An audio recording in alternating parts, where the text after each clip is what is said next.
ರಾಯಚೂರು ಜಿಲ್ಲೆಯ ಸಿಂಧನೂರಿನಲ್ಲಿ ಇದೀಗ ಸಚಿವ ಸ್ಥಾನದ ಕುರಿತಾದ ರಾಜಕೀಯ ಲಾಬಿ ಜೋರಾಗಿದೆ. ಹಂಪನಗೌಡ ಬಾದರ್ಲಿ ಅವರಿಗೆ ಸಚಿವ ಸ್ಥಾನ ನೀಡಬೇಕೆಂದು ಆಗ್ರಹಿಸಿ ಬರೋಬ್ಬರಿ 4,000ಕ್ಕೂ ಹೆಚ್ಚು ಕಾಂಗ್ರೆಸ್ ಕಾರ್ಯಕರ್ತರು ಭರ್ಜರಿ ಪಾದಯಾತ್ರೆ ನಡೆಸಿದ್ದಾರೆ.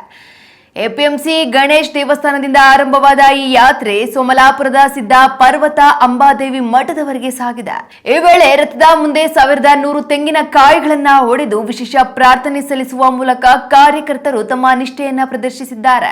ಮೆಹಬೂಬ್ ಸಾಬ್ ದಾಡೆಸಗೂರು, ಮಂತ್ರಿ ಮೆಹಬೂಬ್ ರಬಿ ಸಾಬ್ ಸೇರಿದಂತೆ ಹಲವು ಪ್ರಮುಖ ಕಾಂಗ್ರೆಸ್ ಮುಖಂಡರು ಹಾಗೂ ಯುವ ನಾಯಕರು ಈ ಪಾದಯಾತ್ರೆಯಲ್ಲಿ ಪಾಲ್ಗೊಂಡು ಹೈಕಮಾಂಡ್ ಮೇಲೆ ಒತ್ತಡ ಹೇರುವ ಪ್ರಯತ್ನ ಮಾಡಿದ್ದಾರೆ. ಒಟ್ಟಿನಲ್ಲಿ ಸಿಂಧನೂರಿನ ಈ ರಾಜಕೀಯ ರಣತಂತ್ರ ಈಗ ಜಿಲ್ಲೆಯಾದ್ಯಂತ ಭಾರಿ ಚರ್ಚೆಗೆ ಗ್ರಾಸವಾಗಿದೆ.